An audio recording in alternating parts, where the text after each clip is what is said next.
다의 GPU가 존재한다는 것이죠.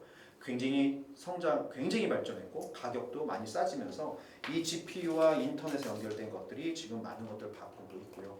더불어 2020년 10월 페이스북에서 오큘러스 퀘스트 2라고 하는 VR 헤드셋을 내놓습니다. 이 GPU가 있었으니까 이 헤드셋을 내놓을 수 있었겠죠. 페이스북이 VR 헤드셋을 최초로 만든 회사는 아닙니다. 그 이전에 1985년 이전부터 VR 헤드셋을 만드는 수많은 기업들, 수많은 제품들이 있었고요. 2019년 그 페이스북이 퀘스트 1이라고 하는 제품을 먼저 출시를 했었고요. 퀘스트 1 이전에는 사람들이 VR을 어떻게 체험을 했었냐? 두 가지 방법이 있었습니다. 첫 번째가 아주 비싼 게이밍 PC, 뭐 300만 원, 400만 원짜리 컴퓨터를 옆에 탁 놓고 USB로 내가 가지고 있는 VR 헤드셋 200만 원, 300만 원을 주고 사야 됩니다. 그걸 연결하고 이걸 딱 끼면 컴퓨터가 나머지를 전부 프로세싱을 하고 그 영상을 내 헤드셋에 미러링 해주면 우리는 그 화면만을 봤던 거죠. 그렇게 해서 고해상도의 게임이라든가 고해상도의 영상을 우리는 VR로 만날 수 있었고요. 또 다른 방식은 우리 스마트폰, 모바일 VR이라고 불리죠. 스마트폰을 앞에다가 탁 끼는 형태 아주 저렴한 VR. 중국의 뭐 VR 마경이라든가 뭐 2만 원, 3만 원, 4만 원대에서부터 구글의 카드보드 내지는 삼성의 갤럭시 기어 VR 같이 수많은 스마트폰을 꽂아서 사용하는 VR들이 2010년대에 아주 그냥 어마어마하게 대중화가 됐었는데요. 아주 저렴하고 조악한 성능이긴 하지만 이게 VR이구나라고 하는 걸 아주 기본적인 VR을 체험할 수 있는 수준 정도의 경험들을 많은 사람들이 하게 만들었던 계기이기도 합니다. 그런데 하나는 너무 비싸고 너무 불편했고 모바일 VR은 너무 값쌌지만 사실 너무 조악하고 열악했죠. 제대로 된 VR을 그 둘 다 사실 우리가 대중화를 만들 수는 없었는데요. 2019년 퀘스트 1이 나오면서 드디어 그것에 대한 물꼬가 터집니다. 왜냐하면 퀘스트 1 안에는 별도의 PC가 필요 없이 그 PC가 회사 안으로 들어가 버립니다. 별도의 스마트폰을 꽂을 필요도 없어요. 저 안에 컴퓨터가 내장이 되어 있다라는 얘기고요. 결국은 저거 자체가 컴퓨터라는 거죠. 생긴 게 웨어러블 헤드 마운트 디스플레이였을 뿐 사실은 컴퓨터입니다. 오큘러스 퀘스트 1부터는 스탠드얼론 컴퓨터로 VR을 우리가 체험할 수 있게 되었고요. 게다가 사용성도 굉장히 사실 좋고 사용할 수 있는 앱들도 이제 뭐 생각보다 많아졌는데도 불구하고 가격적으로 399불에 판매를 했기 때문에 굉장히 저렴하게 판매를 했죠.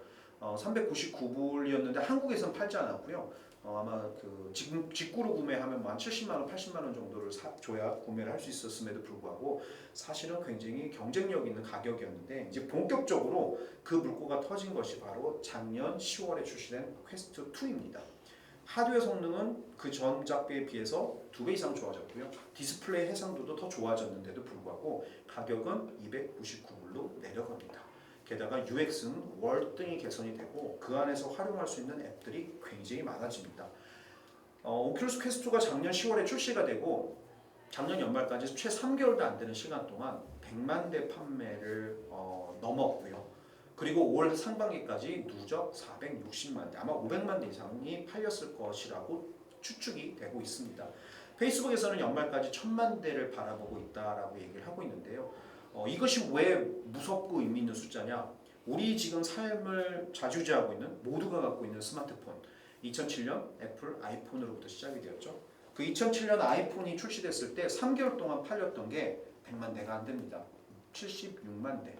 지금 아이폰보다 더 빠른 속도로 확산이 되고 있다는 거고요. 1000만 대가 만들어질 때까지 1년 6개월이 걸렸습니다. 그런데 지금 이 오큘러스 퀘스트는 1년 6개월보다 빠르게 뭐 비슷하다 하더라도 어쨌거나 비슷한 속도로 지금 확산이 되고 있다는 건데요. 그 얘기는 결국 지금 대중화를 만들 만큼 어마어마한 속도로 빠르게 퍼지면서 팔리면서 티핑을 만들고 있다는 얘기죠.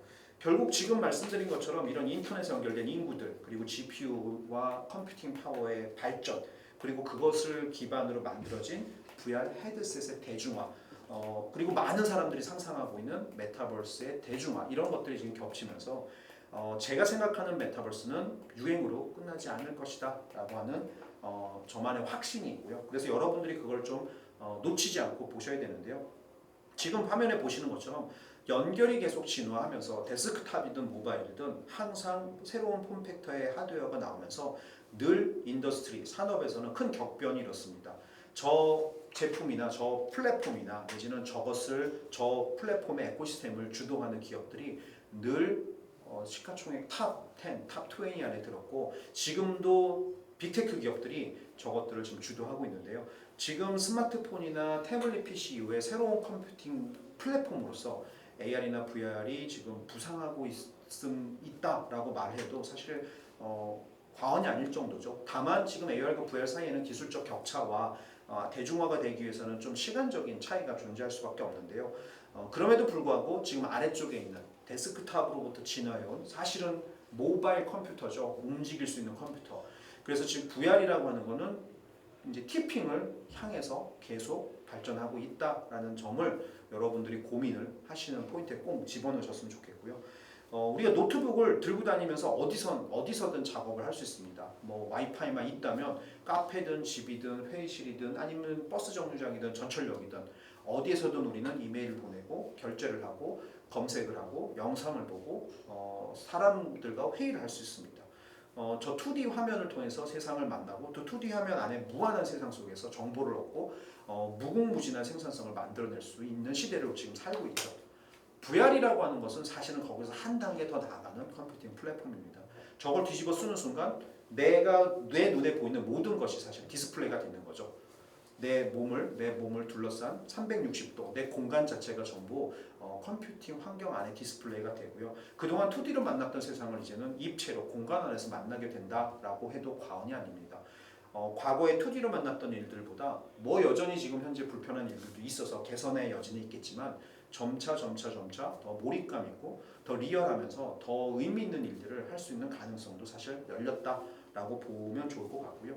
이런 일들 때문에 지금의 메타버스는 단순히 제페토, 로블록스만 갖고 고민할 것이 아니라 저런 가상현실이라고 하는 기술이 과연 얼마만큼 이것들을 더 올려놓을 것인가, 얼마만큼 더 변화를 만들 것인가에 대한 고민을 함께 하셔야 된다라는 사실을 지금 상황을 지금 만들고 있고요. 그럼에도 불구하고 메타버스라고 하는 것의 정의, 뭐 아직까지 뭐 합의된 정의는 없습니다만 저는 메타버스를 이렇게 정의합니다. 현실 세계와 인터넷으로 연결되어 있는 세계이면서 디지털로 가상화된 다차원의 시공간이고 그리고 그 안에는 다중 유저들의 중심의 세계가 있는 곳이다 라고 말이죠. 이것이 뭐 메타버스를 전체를 아우를 수 있는 정의는 아닐 수 있습니다만 사실 가장 중요한 세 가지 요소가 다 들어있죠. 인터넷과 연결돼 있어야 된다는 것. 두 번째는 디지털로 가상화된 시공간이 있어야 된다는 것. 그리고 결국 유저가 중요하다는 것. 그 얘기를 좀 드리고 싶고요. 지금 메타버스가 원래 처음에 시작됐던 시기는 지금으로부터 30년 전 여러분들이 이미 많이 여러 곳에서 들으셨던 것처럼 그 소설책 스노우 크래시라고 하는 곳에 처음 등장을 합니다. 그때 닐 스테픈슨이 이 소설을 쓸 때만 해도 메타버스라는 단어는 고유 명사였습니다. 아바타로 들어가는 가상의 세계. 그 가상 세계 안에 들어가서 거대한 적과 함께 막 싸우고 그런 이제 모험을 그린 SF 소설인데요.